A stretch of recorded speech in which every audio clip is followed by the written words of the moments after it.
नमस्कार, आवाज समाचार देख रहे हैं आप और आपके साथ मैं हूं स्मिता रिशाल। वक्त हो गया 4 बजे की तमाम अहम और बड़ी खबरों का, जिस पर करेंगे नजर। लेकिन उससे पहले नजर इस वक्त की हेडलाइंस पर।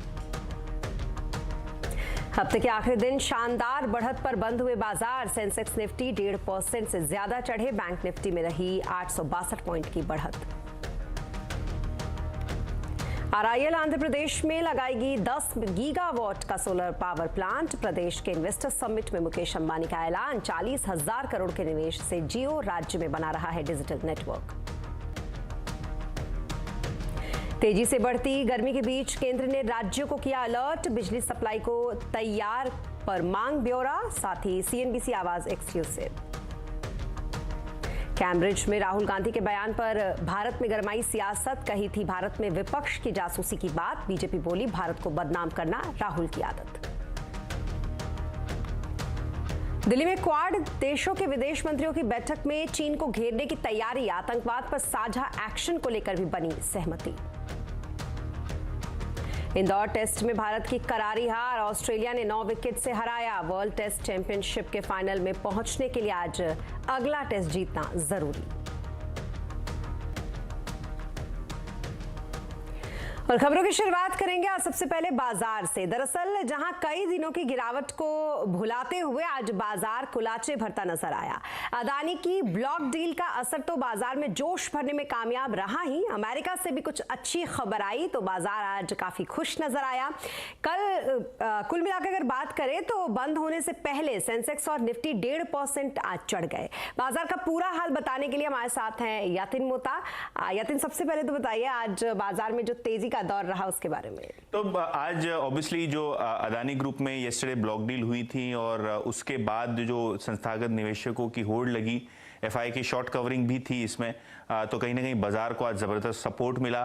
डील की वजह से आपने पीएसयू बैंकिंग इंडेक्स में भी काफी जबरदस्त एक्शन देखा। इनफैक्ट आज पीएसयू बैंक इंडेक्स 5% ऊपर था और बहुत ही जबरदस्त बाइंग एक्शन। सभी के सभी सेक्टर जो है हरे निशान में बंद हुए। इनफैक्ट मार्केट अगर आप देखें एनएससी तो एडवांस डिक्लाइन रेशियो लगभग 3:1 था, यानी 3 बढ़ने वाले शेयरों के सामने सिर्फ 1 गिरने वाले शेयर आज के सेक्टर में दर्ज हुए। और ओवरऑल अगर हम देखें तो मिड कैप इंडेक्स में भी आपने जबरदस्त बाइंग देखी। दोनों ही mid and small cap index हरे निशान के साथ बंद हुए और अच्छी तरीके से तेजी में ट्रेड करते हुए काफी सारे शेयर्स आपको दिखाई पड़े। इसके अलावा सेक्टर्स का आज किस तरीके का हाल रहा, कहां पर तेजी, कहां थोड़ी सुस्ती? तो देखिए, निफ्टी की बात करें तो सबसे पहले अदानी स्टॉक्स पे फोकस रहेगा, क्योंकि अदानी की दोनों फ्लैगशिप कंपनीज अदानी एंटरप्राइज और अदानी पोर्ट्स डील के बाद यहां भी आपको जबरदस्त बाइंग दिखी। अदानी एंटरप्राइजेस लगभग 17% की बढ़त के साथ आपको बंद होता हुआ दिखाई पड़ा। अदानी पोर्ट्स में 10% की तेजी और एसबीआई और भारतीय एयरटेल जैसे हेवी वेट्स में भी आपने खरीदारी देखी। रिलायंस इंडस्ट्रीज ने भी आज जबरदस्त कंट्रीब्यूशन बाजार की तेजी में किया। लूजिंग एंड पे फार्मा शेयर्स थे ज्यादा करके। टेक महिंद्रा अपनी आज इन्वेस्टर डे की मीट के बाद 2% नीचे था। सिप्ला और डीवीज जैसे स्टॉक्स में भी आपने थोड़ी बहुत हल्की गिरावट देखी। ऑब्वियसली मिड कैप की बात करें तो आपको काफी सारे पीएसयू बैंकिंग स्टॉक्स दिखेंगे। Union Bank, Bank of India, Indian Bank, PB Fintech, ये सब शेयर्स में लगभग 6% की तेजी आपको आती हुई नजर पड़ी। अगर हम मिड कैप में गिरते हुए शेयर्स की बात करें तो yes bank, CRISIL, शैफलर India, tube investment जैसे स्टॉक्स थे जहां 2 से 3% की गिरावट आपको देखने को मिली। पीएसयू बैंक स्पेसिफिकली अगर हम बात करें तो Union Bank, UCO Bank, Punjab and Sind Bank, SBI जैसे काउंटर्स में जबरदस्त बाइंग का माहौल था। और ऑब्वियसली अदानी ग्रुप के शेयर्स में भी आपने अच्छी तरीके से हरा निशान देखा। अदानी ग्रीन और अदानी पावर 5% की सर्किट के साथ बंद हुए। जी, बहुत शुक्रिया तमाम मार्केट अपडेट के लिए आपका यतिन। तो कुल मिलाकर कुछ इस तरीके का रहा आज मार्केट का हाल। और इसके अलावा आपको अब देंगे एक्सपर्ट सलाह। दरअसल पोर्टफोलियो में 1 से 2 रेलवे के शेयर जरूर रखें, ऐसा मानना है मार्केट के एक्सपर्ट मेहरबून जे ईरानी का। उनके मुताबिक लंबी अवधि के लिए रेलवे शेयर में निवेश अब फायदेमंद होगा। The present railway ministry जो है, in 25-30 years I have not seen them being as aggressive as what they are right now. तो honestly मुझे अगर आप पूछो तो it was common sense कि you should have at least 1 or 2 railway stocks in your portfolio. तो अगर आप मुझे पूछो तो despite the rally in railway stocks is the top in place, my answer is certainly no. I personally believe there are a long way to go. Consolidate होगा, थोड़ा correction आएगा, but there are individual stocks to buy in this. Some people never backed this Vande Bharat contract. They faltered. Others have done well. But इसमें मैं पूरी proxy में मैं कहना चाहूँगा कि इसमें Titagarh Wagons looks good to me. RVNL looks good to me. And companies like a Timken India, which also is related to railways in its own way. CG Power, which also is related in its own way. All these companies, according to me, will do very well in the future. Stock valuations की बात अलग है. Correction पे, I think these are the stocks which one should keep on the radar. और बाजार की rally कितनी टिकाऊ है, आज आवाज अड्डा में इसी पर करेंगे बड़ी चर्चा शाम 7:57 पर।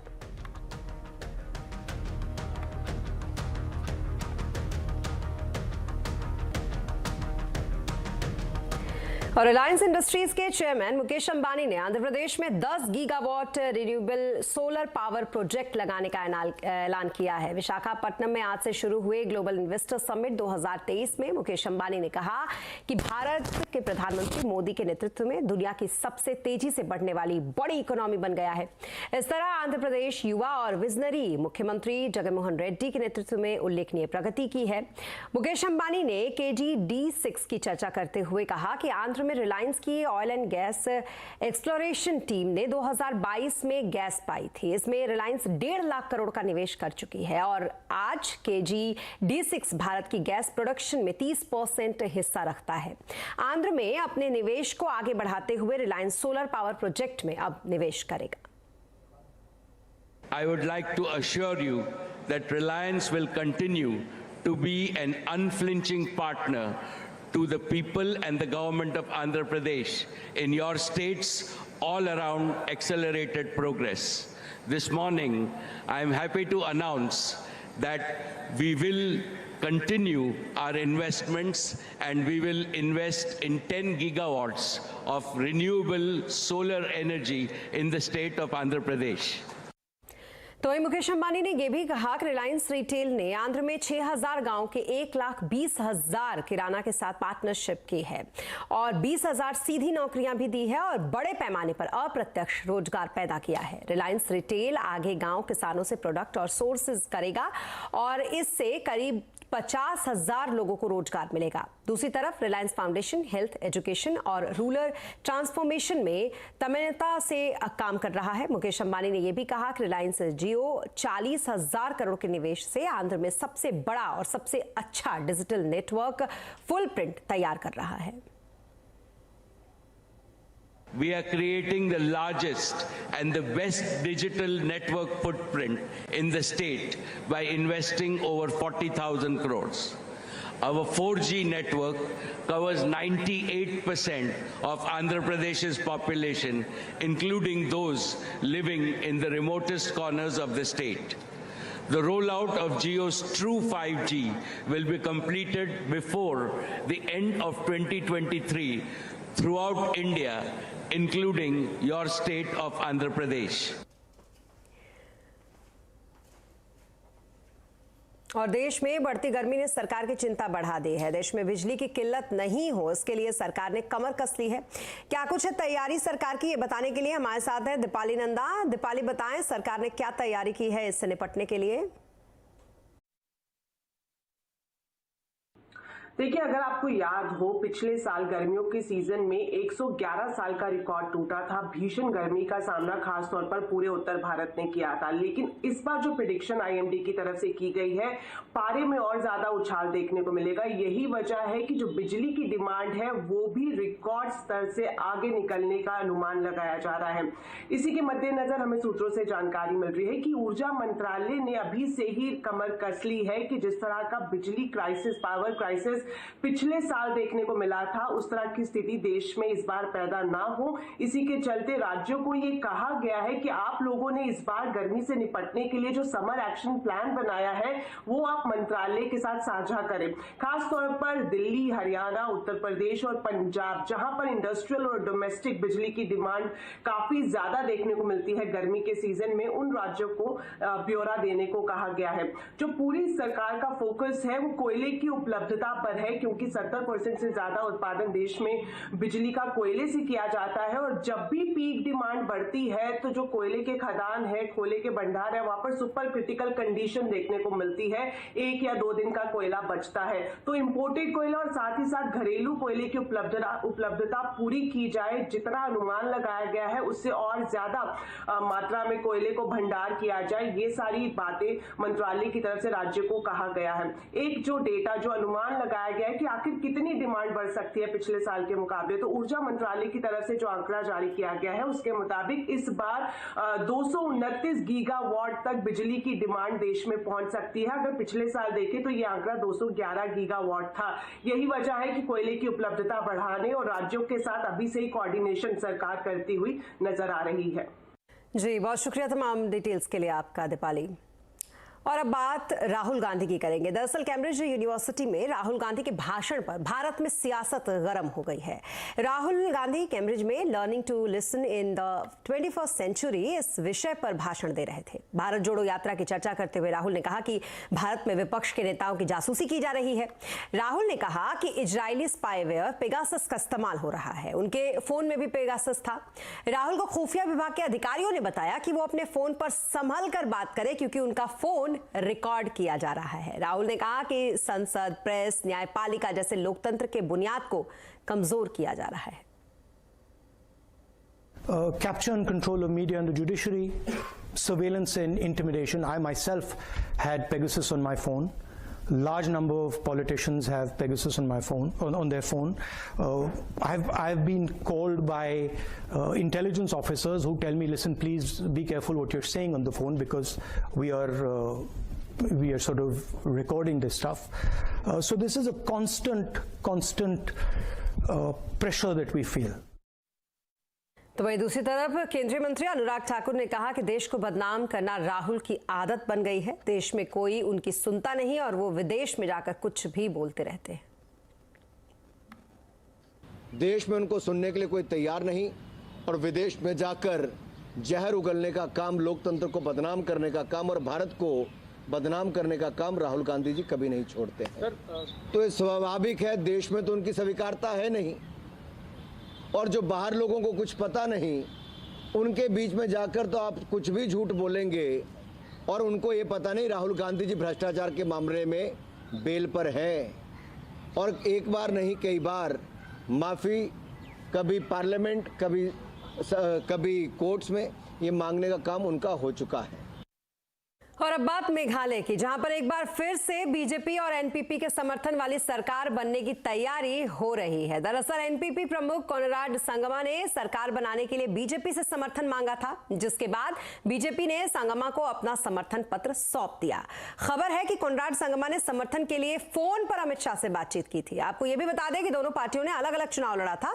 कल आए नतीजों के बाद नेशनल पीपल्स पार्टी ने 26 सीटें जीती और इसी के साथ वो सबसे बड़ी पार्टी बनकर राज्य में उभरी। बीजेपी के समर्थन के बाद 28 सीटें अब हो जाएंगी। इसके बाद भी सरकार बनाने के लिए 2 सीटों की जरूरत होगी, जिस पर संगमा ये कह चुके हैं कि उनके पास दूसरी पार्टियों का भी समर्थन मौजूद है। आज गवर्नर से मुलाकात कर संगमा ने सरकार बनाने का दावा भी पेश कर दिया। Till they are formally here, of course, on the phone we have spoken to everybody, and we are going to proceed as a party, and of course BJP has given its formal support to us, but we are going to meet the Honourable Governor, requesting him to call us and invite the National People's Party to form the government. And in the meantime, as I said, the BJP and other political parties have already extended their support, and those details are still with us. We'll let you know. और यहाँ रुकेंगे एक छोटे से break के लिए, लेकिन जल्द होंगे हाजिर। आप बने रहे हमारे साथ।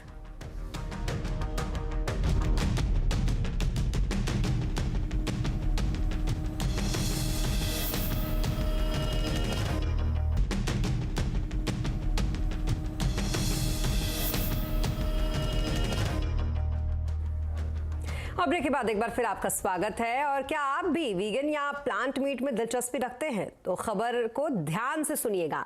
अब बाजार में मौजूद ऐसे प्रोडक्ट्स को फसाई की कार्रवाई का सामना करना पड़ सकता है। क्या है ये पूरा मामला, ये बताने के लिए हमारे साथ है रोहन सिंह। रोहन, बताइए क्या कुछ डिटेल्स हैं आपके पास इस पर? जी, बाजार में इस वक्त बहुत सारे ऐसे प्रोडक्ट हैं जो कि प्लांट ओरिजिन के हैं, लेकिन जो अपने आप को वीगन मीट या मॉक मीट या प्लांट बेस्ड मीट कहते हैं।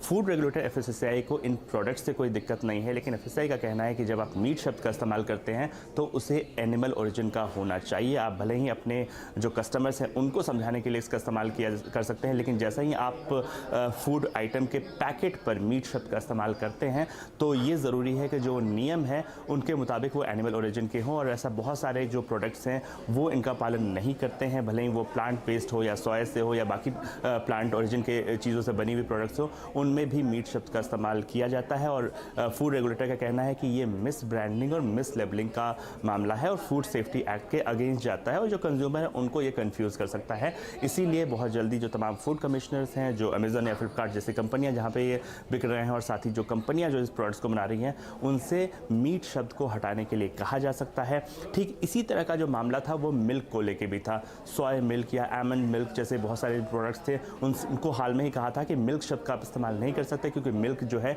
वहाँ पे भी एनिमल ओरिजिन का हो तभी मिल्क का इस्तेमाल किया जा सकता है। और अब सिमिलरली अब जो मीट प्रोडक्ट्स खुद को मॉक मीट या वीगन मीट कहते हैं, उनके लिए भी यही नियम लागू होगा। और साथ ही जो वीगन रेगुलेशंस हैं वो FSSAI ने हाल में ही अलग से तैयार किए हैं, उनके सर्टिफिकेशन की अलग प्रक्रिया होती है। तो इसी तर्ज पे बहुत जल्दी इस तरह के जो प्रोडक्ट बाजार में आपको दिख रहे हैं, जिन्हें आप वीगन मीट कहते हैं, प्लांट मीट कहते हैं, उन्हें अपनी लेबलिंग को बदलने के लिए कहा जा सकता है।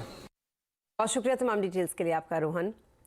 और अब बात बॉलीवुड एक्ट्रेस दीपिका पादुकोण की। दरअसल अंतर्राष्ट्रीय मंच पर अब एक बार और धमाका मचाने जा रही हैं वो। दीपिका ऑस्कर अवार्ड समारोह में प्रेजेंटर लिस्ट में शामिल की गई हैं। 12 मार्च से शुरू होने वाले 95वें ऑस्कर अवार्ड समारोह में प्रेजेंटर बनने का मौका उन्हें मिला है। गुरुवार रात को अभिनेत्री ने अपने इंस्टाग्राम हैंडल पर सभी प्रेजेंटर्स के नाम के साथ एक पोस्ट शेयर किया। लिस्ट में दीपिका के अलावा Emily blunt, Samuel L Jackson, even Johnson जैसे दिग्गज कलाकारों के नाम शामिल थे। फैंस और सेलिब्रिटीज को दीपिका की तरफ से खूब बधाइयां मिल रही हैं। आपको बता दें कि ये पहली बार नहीं है जब एक्ट्रेस ने देश का मान बढ़ाया हो। इससे पहले वो कांस फिल्म फेस्टिवल में जूरी मेंबर बनी थी और 2022 में फीफा वर्ल्ड कप में ट्रॉफी की मुंह दिखाई भी उन्होंने की थी।